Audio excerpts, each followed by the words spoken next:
Hello, my ghosties. This is Amy, one of my haunted vessels. Now, when it comes to haunted objects, artifacts, toys, dolls, whatever it is, we often associate it with something very negative. That's because there are a lot of horror movies, there's a lot of horror stories on social media that kind of give you the extreme cases, the very specific extreme cases as well. Now, the reason a lot of us are so weary and we're thinking of sage and holy water and fire and maybe burying them somewhere or bringing in a priest or a pastor is because a lot of the stories that have been circulated are very specific cases with very specific spirits, and every spirit is very unique.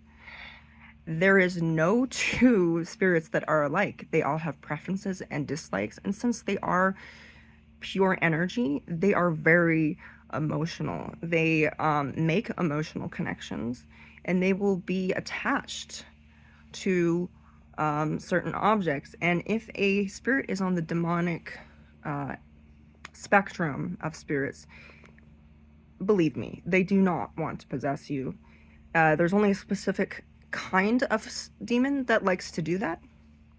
Most that I have encountered have no desire to do that because it is very strenuous. It takes a lot of work, and when a spirit violates your boundaries, if anybody violates your boundaries, you're going to have some resistance. You're going to oppose them. You're going to fight. And that is not an enjoyable experience for them. It's not an enjoyable experience for you. So why would it be for them?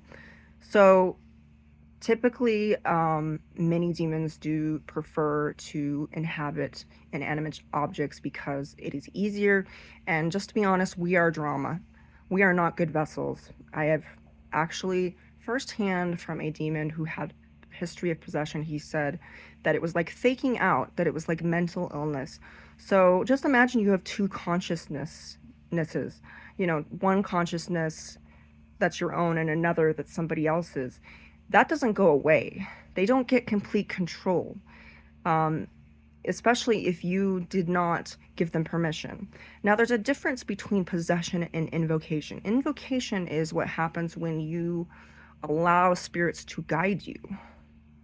Very much like the craft, you're invoking, you know, a spirit that can help you. Christians do the same thing. They invoke the Holy Spirit and hope that the Spirit will inhabit them and guide them and heal them eventually. So it's invocation isn't a possession. That is a synonymous relationship. That is something that you agree with that spirit because you trust them. And if at any time you do not have control over your body or your mind, you are in trouble. That is not a good spirit. And recommendation, probably not a good idea to invoke demons. Just saying, they're very unpredictable. And another thing is, people have said to me, oh, well, that's a demon, it'll lie to you. Well, no shit, Sherlock. Any spirit can lie to you, but you have to remember that spirits have a different logic, a different type of reasoning. To us, when someone leaves out information, we we think that as a lie. But for them, if they're looking out for you, they think that that is a necessary precaution because perhaps they want to protect you. Perhaps something that the truth in which they're going to tell you is just too much for you to handle. It may be too overwhelming and you might not believe what they're saying. So sometimes they will tell other people's stories rather than their own. And we automatically think, well, that's deceptive. That's deceptive. But in their eyes and in their point of view, that's not lying. That is protecting you or giving you the information that you need. And keep in mind that if something that they say, let's say they say one thing and then say another, it's quite possible that you did not hear the first piece of information. and that you misinterpreted it, and that's quite possible. Also, spirits don't always know everything. They don't know everything. They know what they see, they know what they've experienced, and they know what you tell them, and they know what other spirits tell them. If they have not studied you or watched you, they may not know everything about you. They can't read your mind exactly. But Amy here, she is telepathic.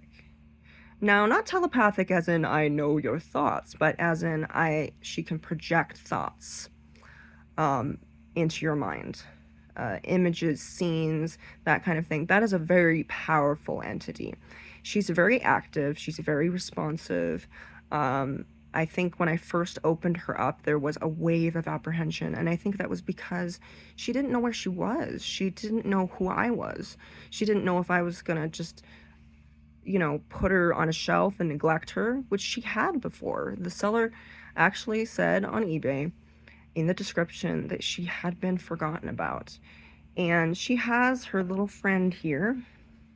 Her name is Rosa. She's a teddy bear, and she actually came with her.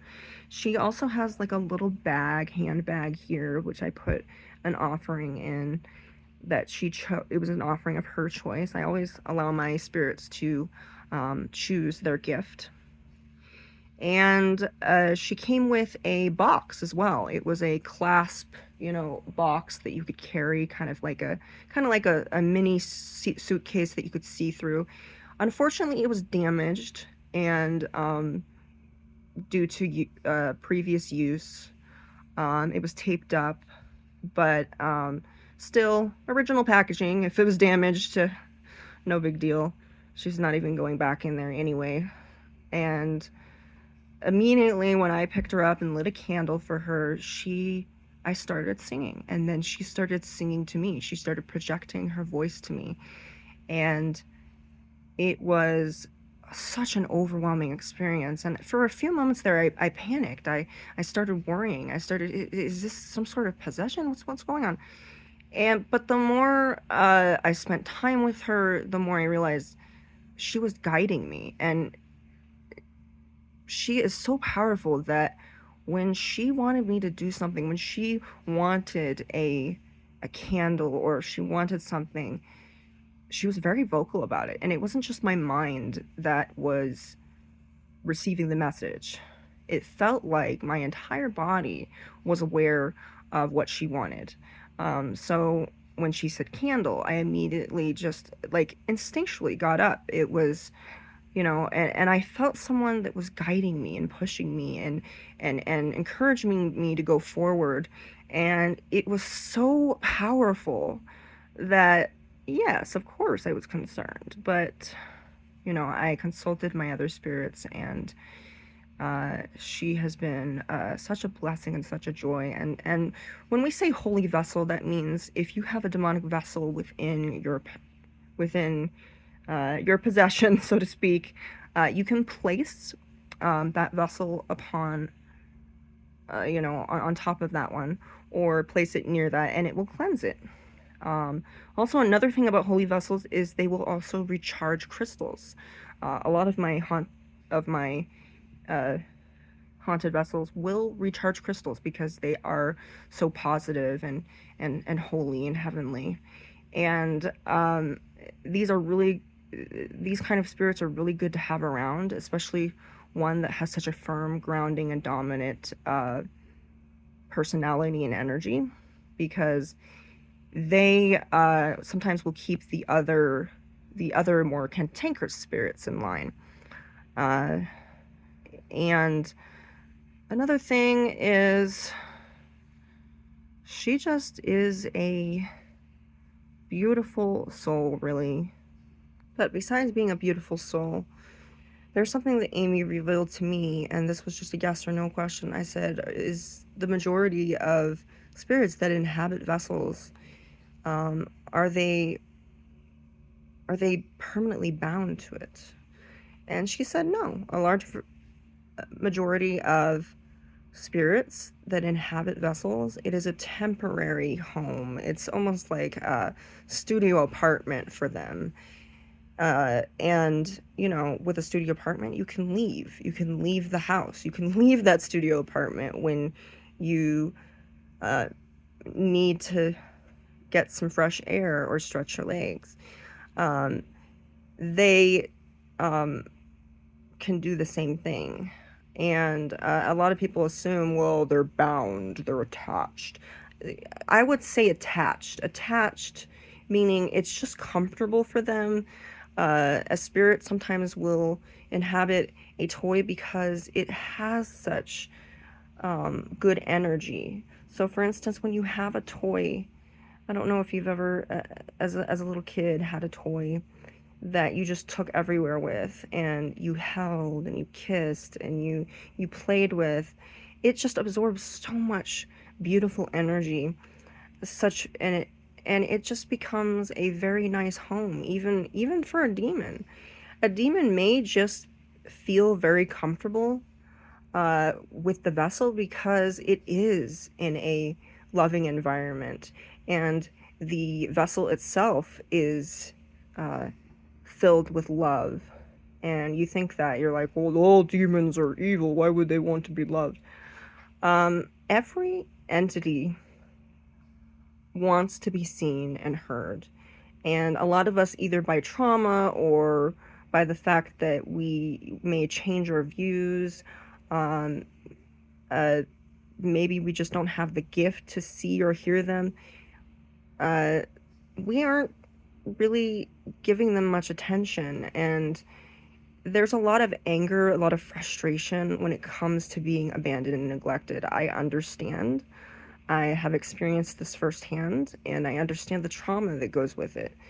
And spirits, since they are made of energy, are very emotional. They make emotional attachments. And to think that you know, that they do not have emotions is kind of a little bit presumptuous, as well as um, kind of dangerous. It's dangerous to underestimate any spirit, even if it is benevolent, because spirits are individuals, they are independent. Nobody told them, hey, you need to stay there, or you need to do this, or you need to do that, because it's very much like if I were to tell you what to do with your life. If I were to tell you, okay, I want you to dance, dance for me. I want you to sing, sing for me. I didn't ask you if you wanted to. I didn't ask if you could. I didn't ask if you were feeling in the mood. I didn't ask about anything. I just assumed that you were going to do it because I told you to. But that's not very realistic. I don't know you. I didn't ask how you felt about this, and the thing is, you're going to do what you want regardless of what I tell you. The same thing goes for spirits. Spirits are beyond our comprehension, and they're beyond our understanding. They live in another plane of existence, another realm, another place, another dimension, and they do what they want. And sometimes if they're not doing what they want, they're doing what you need. If they're looking out for you, they're doing what they think that you need to hear. Not meaning that they're going to flatter you, but they're going to give you the information that they know that you can handle, the information that they know will not be overwhelming to you, and they will try to be as relatable as possible. There are entities which are essentially shapeshifters or mimics, and they spend a lot of time with humans a lot, and it's almost like they kind of emulate their personality and their energy. They will imitate energy, they will imitate faces and voices, and if they are trying to tell you a story or they're trying to get your attention, they will in any way possible try to relate with you. And if that means appearing as your deceased grandmother or appearing as your favorite celebrity, they will do that for you. Now, they are choosing to do that. And that in itself is a privilege, that they are choosing to communicate with you and choosing to relate with you and choosing to be with you. And at any time, they could leave this vessel. They could leave. If they don't like their situation, they're just gonna they're gonna take a hike, okay? And people think, oh yeah, you should take control. You should just, put them away somewhere. And I'm like, that does not solve the problem. You need to first know the agenda of the spirits. Find out what their agenda is. What is their mission? Are they on the demonic spectrum or are they on the angelic spectrum? Are they interested in harming anyone? Will they agree with your terms? When you set boundaries, will they respect that? The amount of it's not so much the reasoning, but it is the ability of reasoning. So if a spirit does not want to reason with you, that can be potentially dangerous. I would recommend not bringing that kind of entity into your home, because that is an entity that does not respect you or your boundaries, and they will not respect your family, your friends.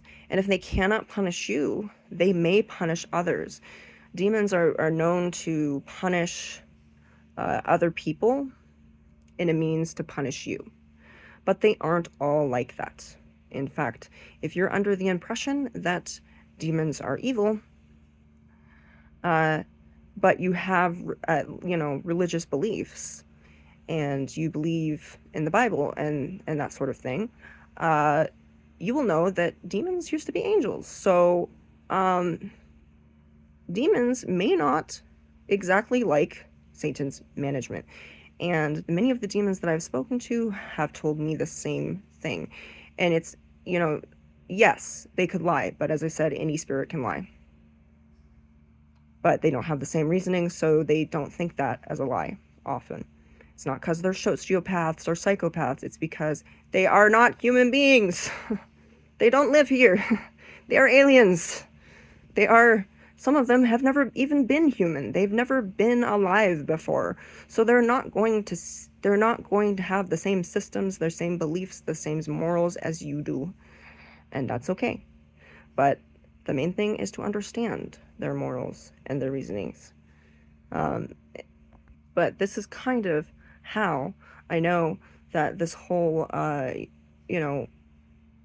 fact about how demons don't like, Satan's managing skills is because I've had over 10 demons tell me the same damn thing. They said, I don't like his management. I did an errand for him, I took off, and never came back. And over and over and over, I've gotten this story. And these are known as rogue demons. Rogue demons are actually the ones that I would recommend working with if you're going to, because they're mellow. They often don't have an agenda. Their whole agenda is just to chill out. That's the kind of demon that probably would be good in the home. But essentially, if you have a spirit that doesn't respect anyone or yourself, that's not good. But also know that you are not in control of a spirit. You may have bought it, you may have taken it home, you may have put your name all over it, you may have claimed it, licked it, and claimed it as your own. That does not mean that they are under your control. It does not mean that they will perform for you. It does not mean they will do anything for you. So the best thing is to be understanding, to be respectful of them, and make sure that you're not aggressive, but rather assertive. Assertive meaning, you're very calmly saying, I would like for you not to do this, or I would like for you to do this. And it's best to be very honest and to communicate, because the more you communicate and reveal your preferences and your feelings, the more that they can connect with you emotionally. And it's important to form a rapport with your spirits, because if you just sit there and you just set up equipment and expect them to work with you, and you've never told them the time of day, that's the equivalent of a reporter coming to someone's house and throwing a microphone in their face and expecting them to give you some valid answers. They may see that as a violation. They may see that as being offensive, and uh, I recommend if you're just starting out, to get some nice mellow uh, spirits, the kind that give you encouragement, that fill you with joy, and are just positive to be around. And you can look for that on eBay. They actually will say whether it's negative or positive, easily aggravated. The descriptions are very, very descriptive. And they will tell you what to expect often. So, really read the descriptions, use your intuition. And a method that I do is I get my Ouija board and I will contact them ahead of time so that they know that they're going to a safe place. And I'll introduce myself and say, this is me, this is what I'm doing. And that puts that kind of puts them at ease. So when they do arrive in a box and I open them, they know it's me and not just some stranger that won them in an auction, or some stranger that you know uh, accidentally fell asleep and touched the pay button, because that can happen. Um, I've known people that's happened too. So yes, that's definitely something to keep in mind, that if you feel something that's very overwhelming, it's quite possible that they're very overwhelmed by their environment. It's important to keep an open mind and to realize that nothing really is how it seems. And everyone has a story. And if you listen to someone's story, I can tell you there's no one that you wouldn't fall in love with. Some people may have stories that are very tragic, and um, she definitely had some tragedy in her past. And it really breaks my heart that such beautiful objects and such beautiful toys are abandoned and thrown away, or forgotten about. What even breaks my heart even more is when people do not understand the magnitude. They don't understand how to handle these haunted vessels. So they they get very terrified. They throw it in a room, or they lock it up somewhere, because they have been influenced by Hollywood and the media and that kind of thing. And Hollywood and the media is not accurate information. As I said, social media shows you the extremes. It does not show you the everyday occurrences that a lot of haunted collectors will experience. The majority of what I have seen, especially, has been horror stories. But if you know where to look online and on YouTube, you will find people that have had very positive experiences. And when you see that, you may find, oh, so it's kind of like one of those things where, let's say you see 10 horror stories and that's all you're getting, but really there's 50 positive stories about haunted objects and how they can benefit your home. And so I urge you to look up stories that view spirits in a positive way. I'm not saying you shouldn't be cautious. I'm not saying you shouldn't be scared. Fear is natural when you're experiencing things that are unknown, but I think the more that you expose yourself and uh, interact with spirits, the more the more you're going to be used to spiritual stimuli. And I'm very used to it. I was really not expecting uh, uh, her kind of power, but I am glad that she's here. And I kind of didn't expect to make friends. I mean, I wanted to make friends. That was the whole idea. But I was hoping, hey, supernatural phenomenon. But now these are my friends. These are part of my family. And you might not agree with that, but you know what? You might do things that I don't agree with, but I'm not going to tell you, because I'm not going to tell you that that's wrong or that you shouldn't do that, because it's not my life. You're going to do what you want with your life. Regardless of what I say, you're going to do what you want. You're going to do what you need to do. It's not my place to say what you need to do. So keep that in mind. To each their own. Everyone has their own path, their own truth, their own way of living. And just because you don't do it does not make it wrong. It just makes it different. And different isn't always bad. And I hope you all have a beautiful, blessed day. And I will be probably giving you more context soon.